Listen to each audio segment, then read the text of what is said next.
The soft click of the latch was the only sound in the otherwise silent house.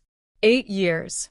8 years of carefully constructing this life, brick by painstaking brick.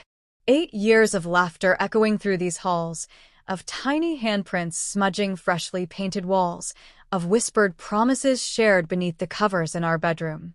Now, that silence felt suffocating, heavy with unspoken truths. She stepped out of the kids' room, her smile still in place, the kind reserved for bedtime stories and lullabies. But it faltered, crumbling completely the moment she saw me standing in the doorway. Her eyes, usually filled with warmth, widened with something else entirely. A flicker of fear. "Barrett, I didn't hear you come in." Her voice was barely more than a breath. I didn't answer. Instead, I raised my phone, the screen glowing with the image that had torn my world apart. Her, him, tangled together in our car. In broad daylight, a casual snapshot sent by a friend, one that had shattered everything in an instant. The color drained from her face. She swayed, one hand reaching for the wall to steady herself. The performance was award-worthy. "Barrett, please let me explain," she whispered, the words shaky, rehearsed. I let out a slow breath, my anger held on a fragile leash. "Explain what, Julia?" My voice was too calm, too measured. "Explain how you could look into our children's eyes, kiss them goodnight, knowing you were betraying everything we built." Tears welled up in her eyes, but I cut her off before she could speak. "Don't insult me with your crocodile tears. Save them for your lover." The name hung between us, thick with disgust. Daniel, my so-called friend, the one who had been by my side for years, offering advice, sharing beers, while secretly dismantling my life. He means nothing to me," she murmured, voice trembling. I laughed, a cold, hollow sound. "Nothing," I repeated. "You are willing to throw away everything, our family, our home, our children's happiness, for nothing?" The silence that followed was deafening. She knew she had no defense. "Where is he?" I asked, my voice barely above a whisper. She flinched. I don't know." The lie was pathetic. I pulled out my phone and dialed his number, putting it on speaker. The line rang 3 times before he picked up, his voice casual, completely unsuspecting. "Hey, Barrett. What's up?" The audacity of it sent fresh rage coursing through me.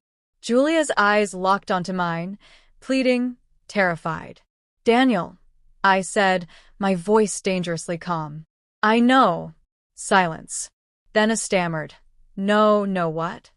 I turned the phone toward Julia, showing her the screen, his name flashing. "Know about you and my wife. Know about your little rendezvous in my car." Another silence. Then a click. He had hung up. Coward.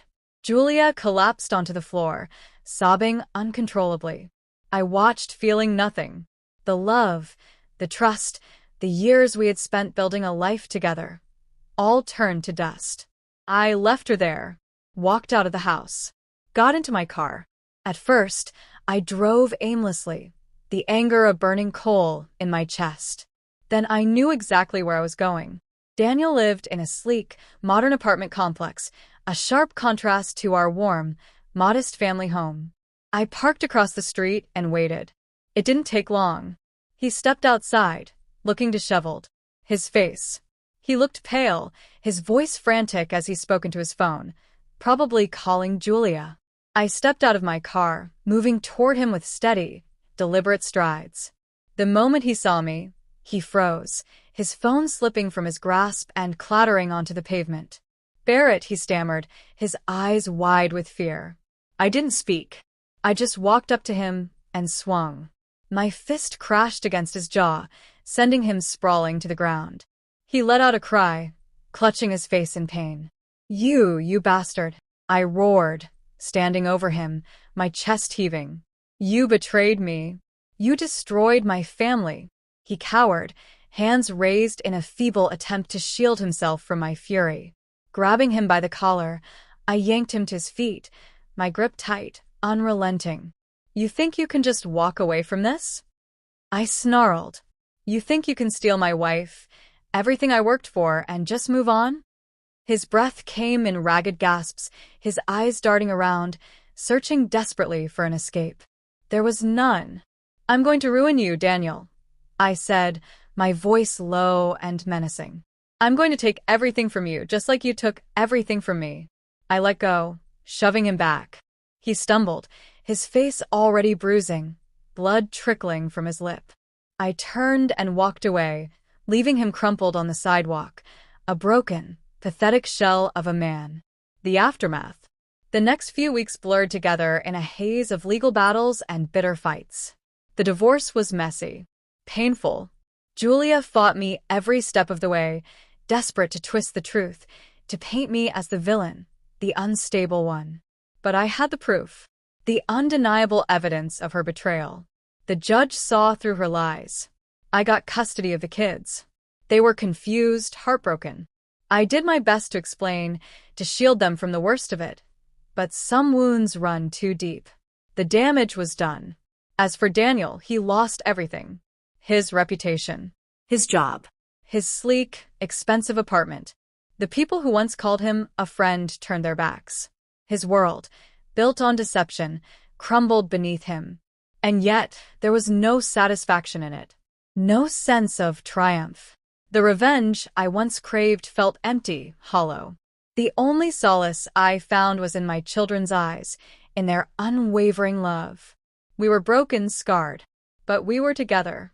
And slowly, painfully, we began to heal. Brick by painstaking brick, we rebuilt. The silence in the house was no longer suffocating. Now it carried something new, the quiet murmur of resilience, the whispered promise of a new beginning.